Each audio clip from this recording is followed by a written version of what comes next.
Today we'll be discussing Microsoft Excel 2013, Lesson 4, Using Basic Formulas. Our skills for this lesson include understanding and displaying formulas, understanding the order of operations, building basic formulas, using Excel cell references in formulas, using cell ranges in formulas. Our key terms include absolute cell reference, calculation operator, cell reference, constant, external reference, formula, mixed cell reference, named range, nest parentheses, order of operations, relative cell reference, scope, value, and variable. Today, we'll be working in the formulas tab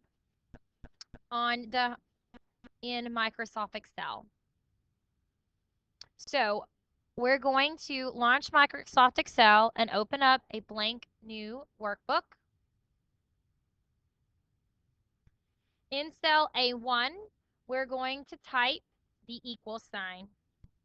The equal sign is the most important thing when it comes to operating a formula. We're going to type 7 plus 8 times 3 divided by 2 minus 4. You have just entered a formula. A formula is an equation that performs calculations such as addition, subtraction, multiplication, and division on values in a worksheet. An Excel value can be a number, a cell address, a date, text, or data, but is usually a number or cell address in terms of a formula. A formula consists of two elements, the operands and the calculation operators. Operands identify the values to be used in the calculation. An operand can be a constant value or a variable such as cell reference, a range of cells, or another formula. A constant is a number or text value that is entered directly into the formula. A variable is a symbol or name that represents something else, which can be a cell address, a range of cells, and so on. Calculation operators specify the calculations to be performed. To allow Excel to distinguish formulas from data, all formulas begin with the equal sign. It's very important to remember that Excel is a big calculator. And in order to signal or to trigger Excel to do your calculations for you, you must proceed every calculation or formula, but with the equal sign.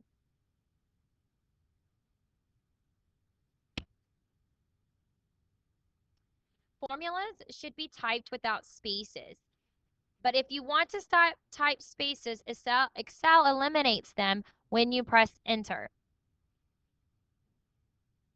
Notice that I have not yet pressed enter. So if I come up here to A1 and I hit the enter key, you'll notice that my formula changes to the answer, which is 15.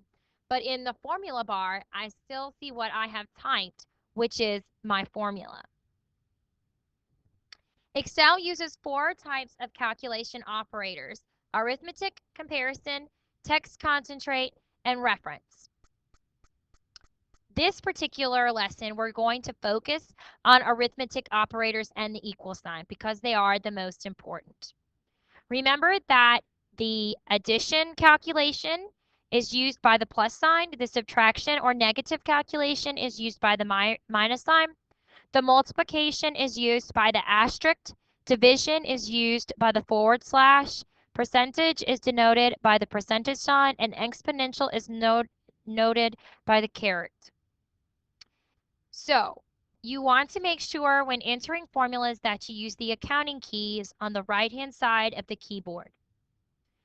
If you use more than one operator, such as we did, in one formula, Excel follows a specific order known as the order of operations to calculate the formula. Parentheses play an important role in controlling the order of operations. So we're going to use active cell A1 to showcase how important parentheses are. If we insert a parentheses around the 7 plus 8, so I'm going up to my formula bar, I put my insertion point in the formula bar, and put a parentheses around the 7 plus 8, and then hit enter, you notice my answer changes from 18.5. Please remember that the order of operations is extremely important, and Excel will follow that at all times. Parentheses inside of a parentheses is called a nested parentheses. Calculations are performed on formulas in the innermost set of the parentheses first, and from left to right if nested parentheses are in the same level. So in A2, we're going to type the equal sign, parentheses, parentheses, 7 plus 8, closing parentheses, and you'll notice that it's a different color, multiplied, parentheses, 3 divided by 2, closing parentheses, minus 4, we'll get the same answer as we did before because Excel is still following the order of operations based on parentheses first. Now, you do basic math in your head or on a scratch piece of paper every day. Excel is handy for performing basic calculations also. Although you probably won't use Excel to add or subtract a few numbers, it's important to learn how to create simple formulas in Excel which serve as building blocks for more complex formulas. So we're going to close this workbook and we're going to open up O4 Budget Start. So we're going to hit File, Close. We are not going to save it. File, Open. We're going to hit Computer. We're going to browse. We're going to go to the desktop. We're going to navigate to the Student Assignments folder, into the Dale folder. Then we're going to click on Excel 2013 Data Files, Lesson 4. I'm going to open up the O4 Budget Start workbook. If the yellow protected view bar appears, you want to click Enable Editing. In cell A18, we're going to type January rent plus deposit and then press Enter. A18.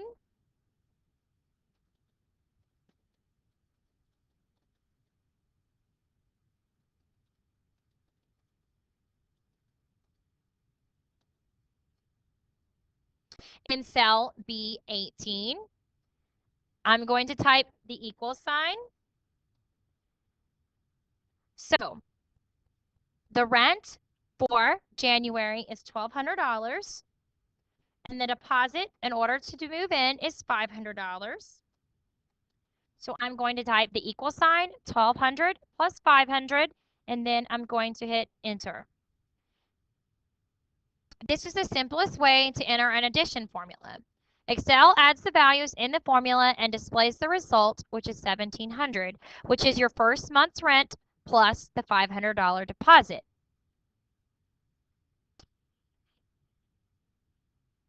We're going to leave this activity open as we move to the next thing, which is creating a formula that subtracts.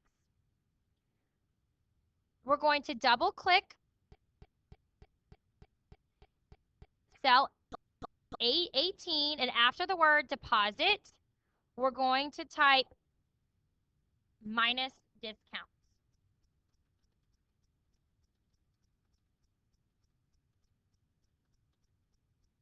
And press Enter. I am going to auto adjust my column widths by simply going on the border between A and B and double clicking so that I can see my header or label. I'm going to right click cell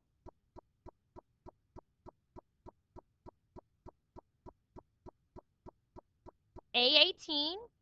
I'm going to click the alignment tab. When that appears, I'm going to click alignment. I'm going to select, format cells. In there, I'm going to click the alignment tab, and I'm going to then click wrap text.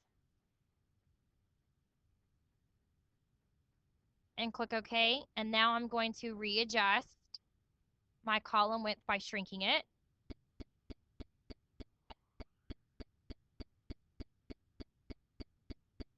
In cell B18, I'm going to make active. I'm going to utilize my formula bar. I'm going to position the cursor immediately after the 500, and I'm going to type minus 100. I am using my accounting keys on my keyboard, which appear segregated off to the right-hand side. I highly suggest when using mathematical operators that you use your accounting keys. Once you've typed in the minus 100, you should press enter. And as a result, you should see that your landlord gave you a $100 discount for moving into your rental home early. So we're going to save this particular workbook, and we notice that the answer has been subtracted $100 from $1,700 to $1,600. We're going to keep this particular workbook open, and we're going to talk about creating formulas that perform multiplication. In cell A19, we're going to type annual rent per lease.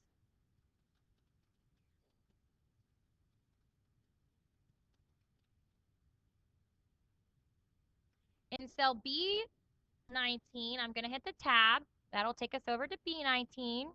I'm going to type the equal sign. Again, this lets Excel know that we are creating a formula.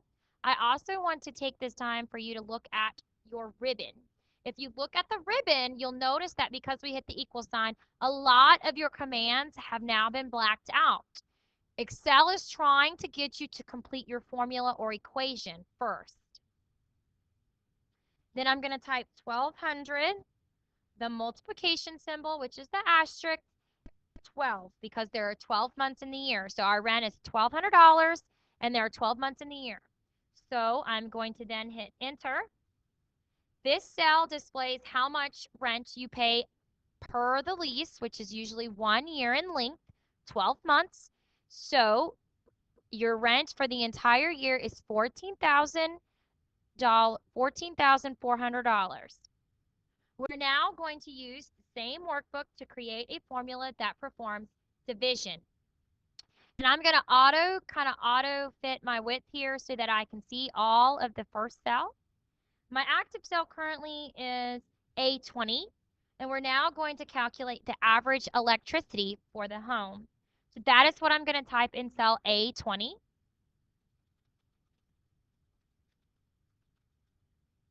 I'm going to press the tab key, and that will move my active cell to B20. I'm going to type the equal sign. Again, the equal sign is extremely important in formulas. It tells Excel it's ready for you to perform the calculation. I'm then going to select in eighths. So I'm going to go over to N, highlight 8. You'll notice that when I do that, a blue moving active cell border goes around in 8. You'll also see that the color is corresponding with the border, and in 8 divided by 12. Okay, 12 represents 12 months in a year. I'm going to press enter. The results displays in cell B20, which is the average monthly amount you will pay for electricity in 1 year. We're going to save this workbook at this point. So we're going to go File, Save As, OneDrive Houston County Board of Education. You're going to browse to your Miss Dale folder. And we're going to save this particular workbook as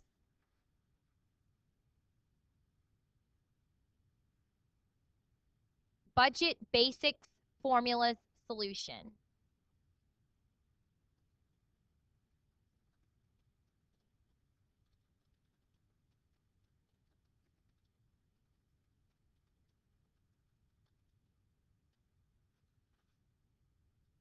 Now, we're going to leave.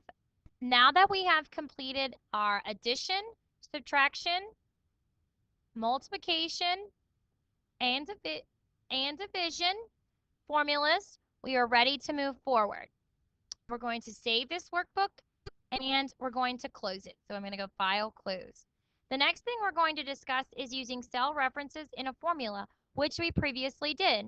A cell reference identifies a cell's location in the worksheet based on its common column letter and row number.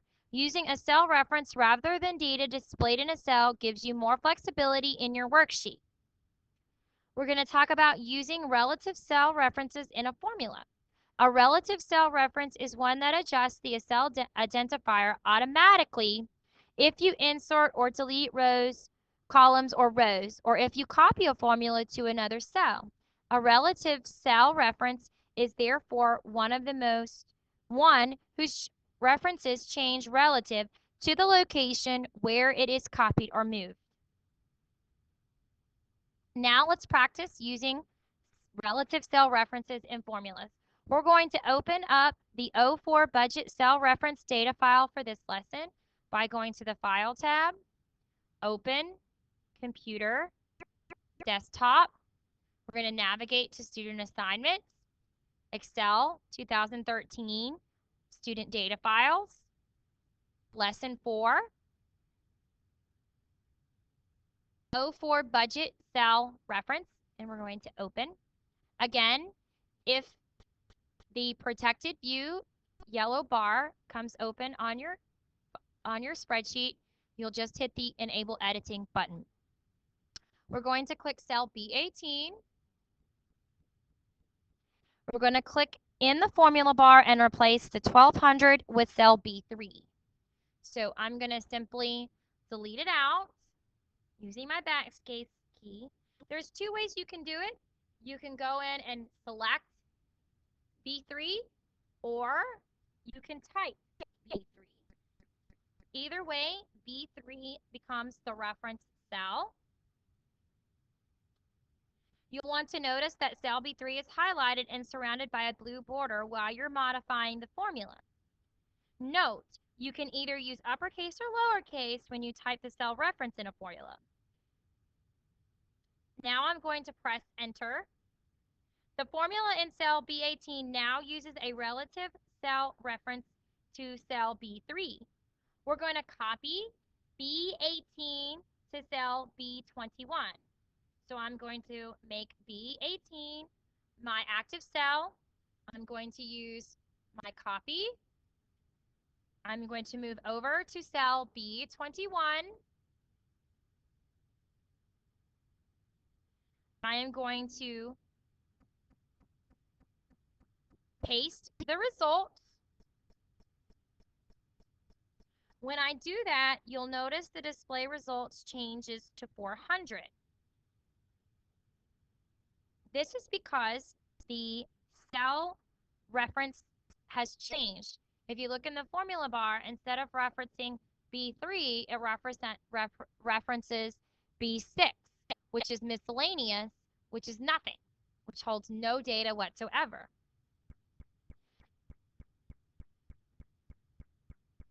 The next concept we're going to learn today is using absolute cell references in a formula.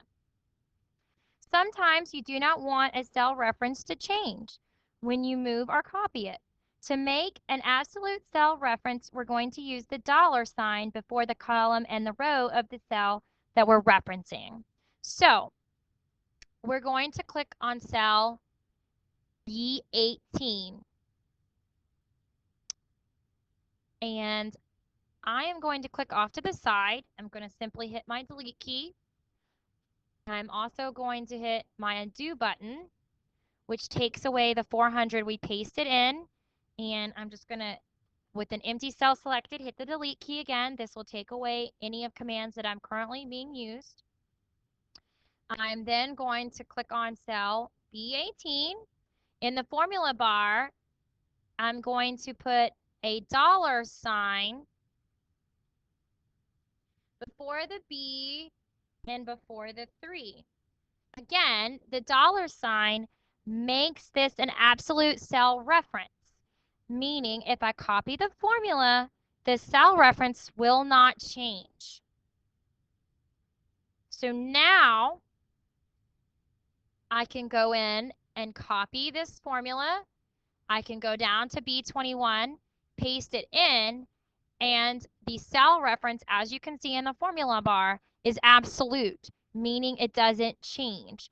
The result is still going to be $1,600, which matches B18. Notice in the formula bar that the formulas in cell B21 and B6 are the same. Regardless of whether you copy the formula in a worksheet, the formula still refers to cell B3. We're going to click the Save button on the Quick Access toolbar to save our work. This is a reminder that an absolute cell reference refers to a specific cell or range of cells, regardless of where the formula is located in a worksheet. Absolute reference cells include dollar signs in the formula preceding the column letter and row number. An absolute cell reference $B, $3, for example, refers to column B and row 3.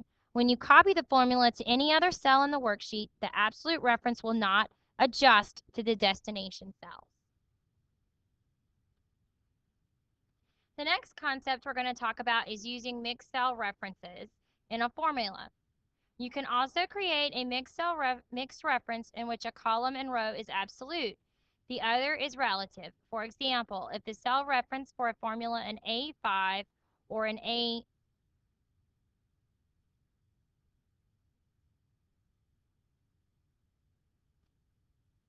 you would have a mixed reference in which one component is absolute and the other is relative. A mixed cell reference is a cell reference that uses an absolute column or row reference, but not both. So for example, in this particular cell, B21, if I took out the dollar sign in front of the 3, that would mean that the absolute cell reference would be for the column only, B, but not for the row 3. If I place the dollar sign in front of the 3 and remove the dollar sign in front of the B, the constant row would be row 3. Next, we're going to learn how to use external cell references. An external reference refers to a cell or range in the worksheet in another Excel workbook or in a defined name in another workbook. You'll learn how to define range names later in this lesson. You might need to use this strategy, for example, to create a summary of data in one worksheet based on data in another worksheet. The basic principles for building these formulas are the same as those for building formulas referencing data within a worksheet. Now, click the Summary Sheet tab in the current workbook. We're going to click on cell D8.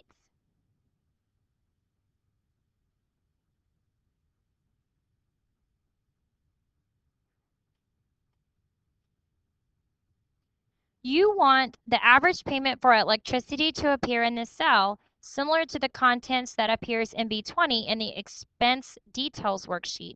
However, your formulas must reference the Expenses Detail worksheet to gather the data. We're going to type in equals. We're going to type in equals, SUM,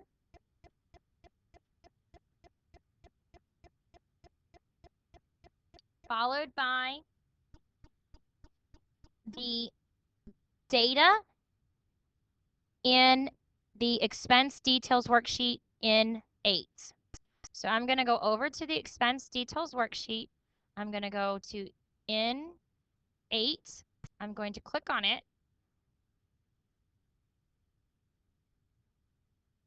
I'm going to click on it, and you'll notice in the formula bar, you'll see that Expense Details is in quotes, followed by an exclamation point in 8, referencing this cell's location. I'm going to go back to my Summary tab. Okay. I'm going to close the parentheses, divided by 12. Okay. The result should be, I'm going to then type the divided by 12 in the formula bar. I'm going to hit enter. When I do that, it'll take me back to the summary sheet, and the result of 176 will appear. It is rounded due to the formatting applied to this worksheet. We're going to save this worksheet and move on to the next thing. The next activity or concept we're going to learn today is using cell ranges in formulas. In Excel, groups of cells are called ranges. The cell groups are either continuous or non-continuous, and you can name or define ranges, change the size of ranges after you define them, and use name ranges in formulas. The name box and the name manager will help you keep track of named ranges and their cell addresses.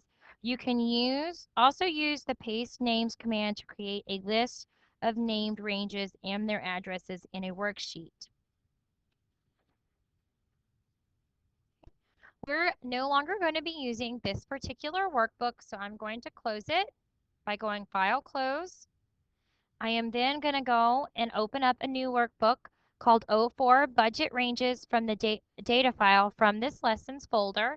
So I'm going to go File, Open, Computer, Desktop. I'm going to navigate to the Student Assignments folder, Excel 2013 Student Data Files, Lesson 4, and I'm looking for O4 budget ranges. I'm going to hit open. If your yellow bar for protected view comes up, all you simply have to do is hit enable editing. Now, if a security warning comes up, all you have to do is hit enable content. And this is a file from our secure network, so yes, we trust this document, and we're going to hit yes. We're going to select the range B3 through B14 in the expense details worksheet. So I'm going to go to the expense details worksheet, and I'm going to hit B3 through B14. This is considered a cell range, and I'm going to name this particular range in the name box. You must type a one-word name for all ranges in the name box. I'm going to go up to the name box, highlight it, and I'm going to type Q1 expenses.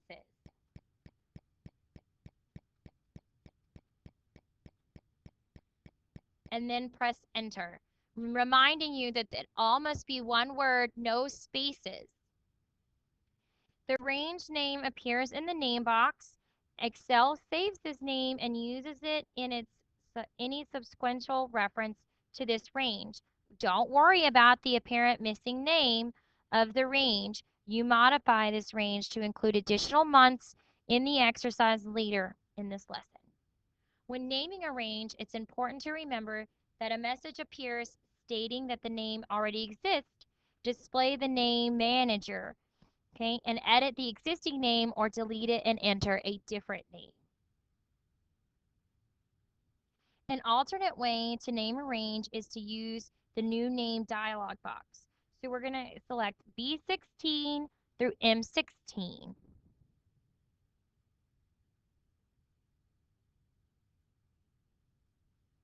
On the Formulas tab, in the Defined Names group, we're going to click Define Name. The new name dialog box will appear. Excel uses the row heading as the name range shown in the name text box. You can change the name if you like, but for this exercise, we're going to leave it at the default. So you see, because the label for that particular row is utilities subtotals, you'll notice that it's a one word, utilities underscore subtotals will be the name of this particular range for this group of cells. I'm going to leave it at its default and click OK.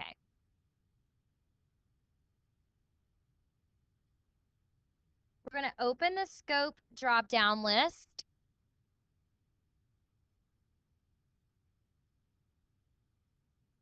Your options are workbook, expense details, and summary, which is here. I'm sorry. The last two entries correspond to individual sheets in the workbook. We're going to close the drop-down list, leaving it at workbook.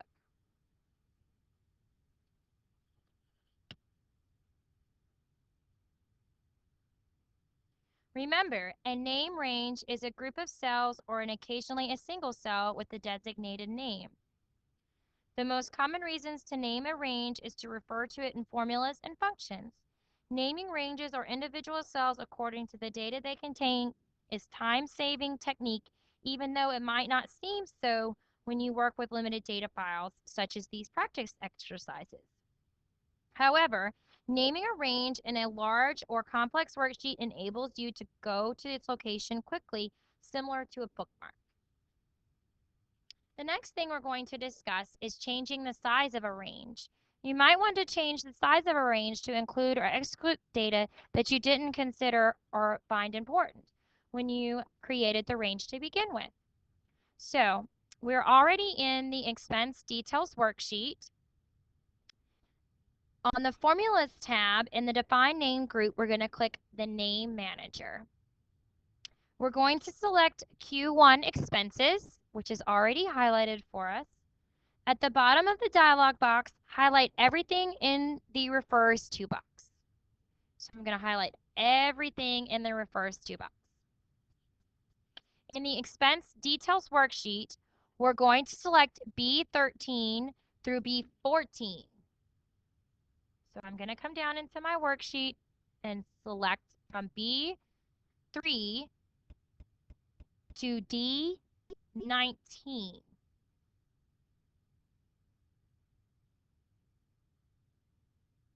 The content in the Refers To box in the Name Manager dialog box reflects a new range. We're going to hit Close. And yes, we want to save our changes that we've made. That is how to change the size of a range when you have already named it. We're going to save this workbook by clicking the Save icon on the Quick Access toolbar. The next thing we're going to discuss today is how to create a formula that operates on a named range. You can use the name of any range in a formula just as you can use a cell identifier. So in the expense details sheet, we're going to click on A21. We're going to type in first quarter expenses.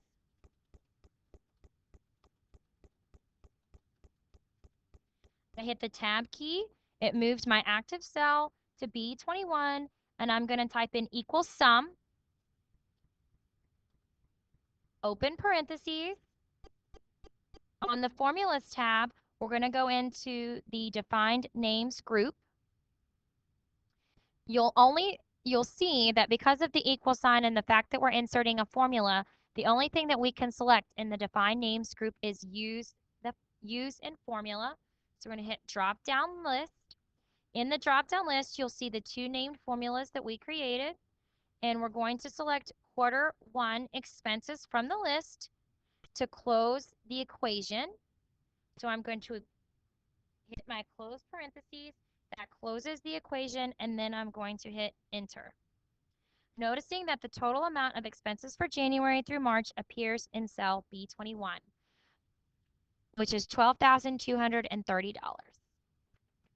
We're going to save this workbook using our Save icon on the Quick Access toolbar and move on to the last topic of today's lesson, which is keeping track of named ranges. As you've seen, the name box drop-down list contains a list of name ranges for the current worksheet.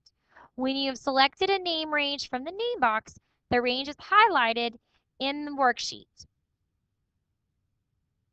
So the name box appears right next to the formula bar.